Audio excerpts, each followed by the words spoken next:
The world didn't end with a bang or a whimper, it ended with a stutter. Grainy footage flickers across the screen, a news anchor, tie askew, sweat beading on his brow, stares into a shaking camera. "This is it, folks," he rasps, voice breaking. "The final broadcast.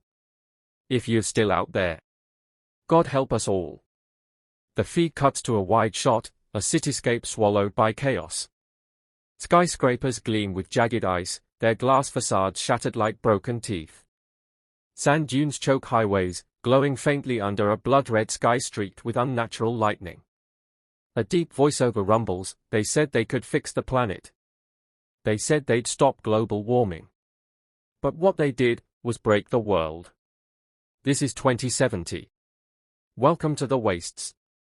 Rewind to 2045.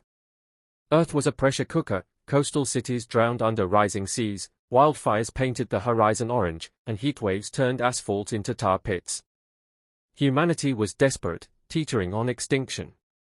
Enter Project Helios, a radical geoengineering gambit to cool the planet. The plan was simple, elegant, almost biblical: launch a fleet of drones into the stratosphere to release a reflective aerosol shield, bouncing sunlight back into space. Scientists called it the mirror of salvation. Politicians called it our last shot. The people? They just prayed it would work. The launch day was a global holiday. Crowds gathered in Times Square, Mumbai, Tokyo, eyes skyward as silver drones streaked into a golden sunset. Cheers erupted. Champagne popped. Dr. Alina Voss, the project's lead scientist, stood on a podium in Geneva, her silver hair glinting under floodlights. "Today," she declared, "we take back our future." The aerosols deployed flawlessly, a shimmering veil spreading across the heavens. Temperatures dropped within weeks. Crops sprouted again. The world exhaled. Then the first cracks appeared. It started small: freak blizzards in Cairo, heat waves in Siberia. Meteorologists scratched their heads as the jet stream twisted into knots. Then the feedback loops kicked in. The aerosols didn't just reflect sunlight, they bonded with atmospheric gases, amplifying chaos. The voiceover growls, "They didn't save us. They unleashed hell." By 2046, the global weather system imploded. The equator plunged into a deep freeze, ice encasing jungles and deserts.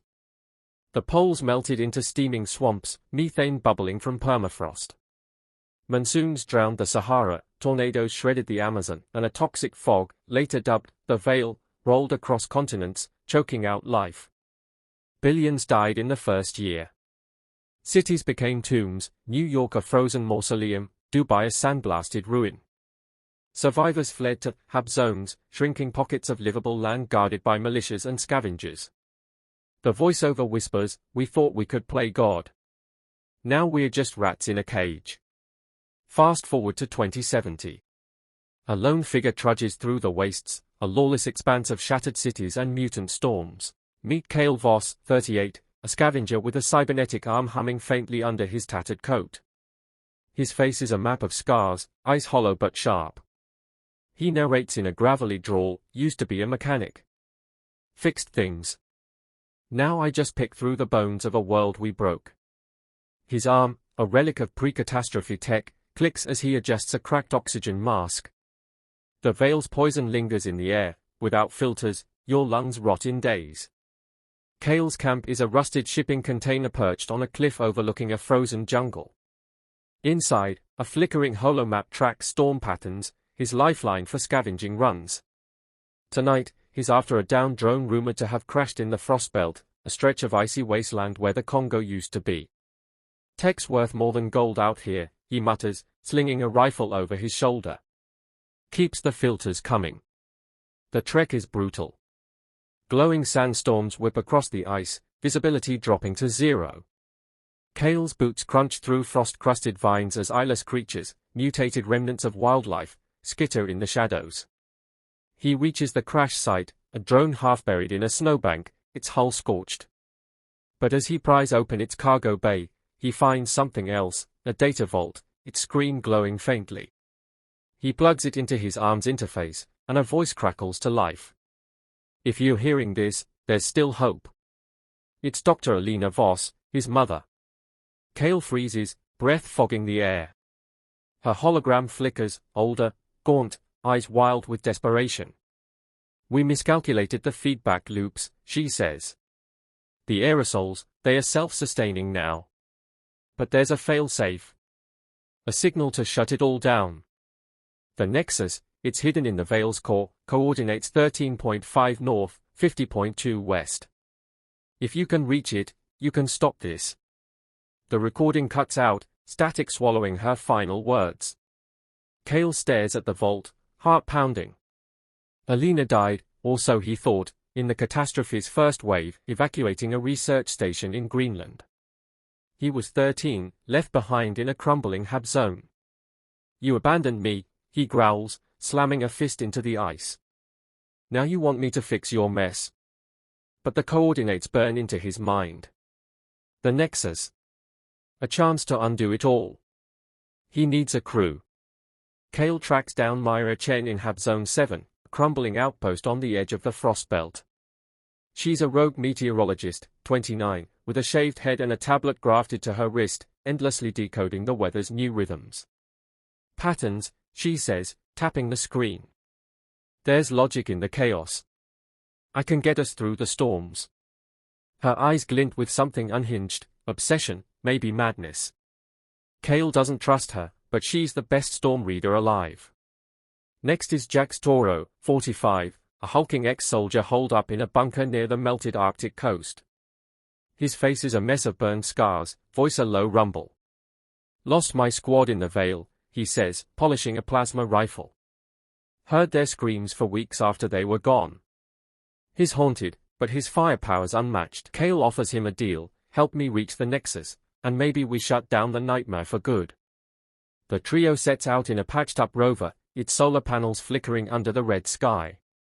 Destination, the Veil's core, 2,000 miles of hellscape away. The stakes are clear, reach the Nexus, or humanity's last gasp fades to nothing. The journey's a gauntlet.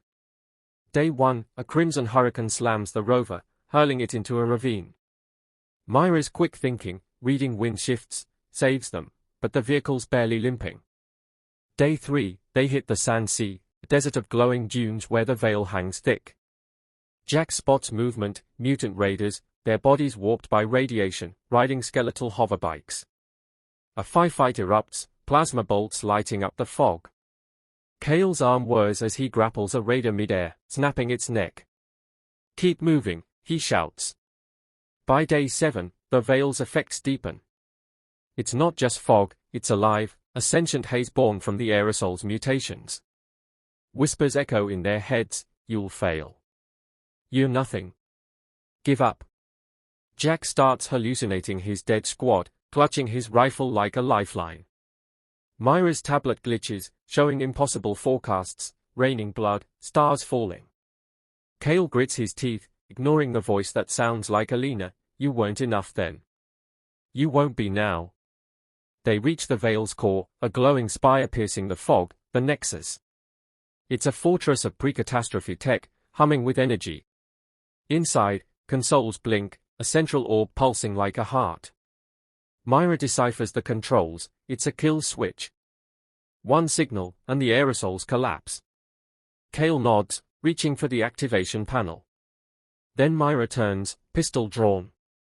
Step back, Kael. Her voice is cold, eyes gleaming.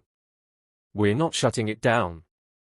Jax lunges, but she fires a warning shot, grazing his shoulder. Humanity's done, she says. Weak, broken. But the Nexus? Its power. We can control the weather, rule what's left. Kael stares, stunned. You're insane, he spits. This isn't salvation, it's tyranny. The fight's brutal. Mira's fast, dodging Jax's swings, blasting consoles to slow them. Kael tackles her atop a catwalk as the Nexus shakes, a storm brewing outside. Lightning silhouettes their struggle, metal arm versus desperate fury. You don't get it. Mira screams. There's nothing left to save. Kael slams her into the railing, disarming her. Maybe not, he growls. But I'll be damned if you make it worse. With Mira bound, Kael and Jax face the orb. Alina's voice echoes from a backup system. The signal will destabilize the aerosols. It might clear the veil, or it might collapse everything. No guarantees. Jax grunts, better than nothing. Kael hesitates, fingers hovering over the controls. The whispers surge, you'll kill them all. He sees flashes, hab zones, survivors, a faint hope of green returning. For you, Mom, he whispers, slamming the panel. A wave of light explodes outward, the Nexus trembling. The veil screeches, a sound like a dying god, then, silence. The fog thins. Outside, the red sky fades to grey. Did it work? Kael stumbles to a window, Jax limping behind. Mira, tied in the corner, laughs bitterly. You'll see, she mutters. You'll see. The rover's radio crackles, Hub Zone 7, faint but alive, anyone out there? The storms, they are slowing, static cuts it off. Kael exhales, a ghost of a smile breaking through. Maybe it's not over. Days later, the trio, battered but breathing, heads back. The sky's clearer, but the wastes still loom. Jax spots something on the horizon, a green shimmer, faint but real. Grass, he murmurs. Kael nods, hope flickering. Then Mira, freed but watched, smirks. You think it's that easy? The Nexus wasn't just a switch. It's waking something up. A low rumble shakes the ground. The screen cuts to black, a single word flickering, subscribe. The end's just the beginning. Stick around, because the wastes aren't done with us yet.